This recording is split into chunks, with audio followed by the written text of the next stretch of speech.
बता देते हैं तो यहाँ पर एक नई तस्वीर सामने आई है दिल्ली ब्लास्ट से जुड़ी हुई भी, जिसमें कमला मार्केट में देखा गया है। आमिर को आपको ये भी बता दें कि फैज़-ए-इलाही मस्जिद रामलीला मैदान के कोने में तुर्कमान गेट के सामने इसको स्पॉट किया गया था, यानी कि धमाके से पहले 3:19 बताया गया था करीबन गाड़ी जो है वो बाहर निकाली गई थी पार्किंग से। उसके बाद में गाड़ी को अलग अलग जगह पर घुमाया गया था और उसी दौरान एक फोटो रिलीज की गई है मस्जिद के बाहर, जहां पर उमर को स्पॉट किया गया है। तो ऐसे में उमर पहले फरीदाबाद से दिल्ली में दाखिल होता है। दिल्ली में आने के बाद में वो सारी डिस्ट्रिक्ट्स में जाता है, चाहे ईस्ट हो, वेस्ट हो, और उसके बाद में रिंग रोड पर भी जाता है। फिर वो आता है और उसके बाद उसे स्पॉट किया जाता है मस्जिद के सामने। गौरव हमारे साथ में जुड़ गए हैं। गौरव, फिलहाल एक और खुलासा हुआ है, कमला मार्केट में देखा गया, यानी कि ये मान के चला जाए कि पहले पूरी रेकी की गई दिल्ली में जाके, आधी दिल्ली का चक्कर लगाया गया कि कहां पर धमाका किया जा सकता है। कमला मार्केट भी यानी कि उस टारगेट पर थी या उमर के सामने?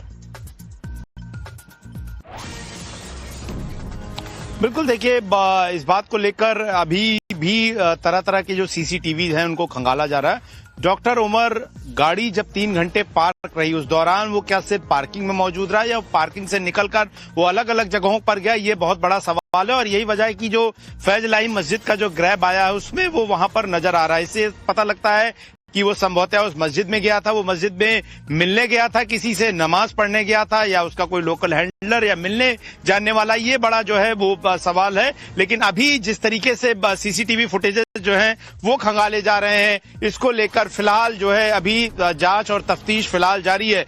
लेकिन अभी जो हमारी मौजूदगी है वो भी बहुत महत्वपूर्ण बता देना। जिस फेक एड्रेस के तहत एक दिल्ली नंबर रजिस्टर्ड लाल रंग की इको स्पोर्ट गाड़ी ली गई थी, उसकी जांच जो है वो लगातार फिलहाल फॉरेंसिक की टीम जो है वो एनएसजी की कर रही है। बॉम्ब डिस्पोजल स्क्वाड जो है एनएसजी का वो मौजूद है और गाड़ी के से डिजिटल एविडेंसेज, इसके अलावा उसके जीपीएस लॉग्स और इसके अलावा अगर किसी तरह के एक्सप्लोजिव रेजिड्यू या उसमें किसी भी तरह के एक्सप्लोजिव्स हो सकते हैं, उन सारी संभावनाओं और आशंकाओं को देखते हुए फिलहाल इस पूरे इलाके को 200 मीटर तक कॉर्डन ऑफ करके यहां पर उस गाड़ी की जांच चल रही है।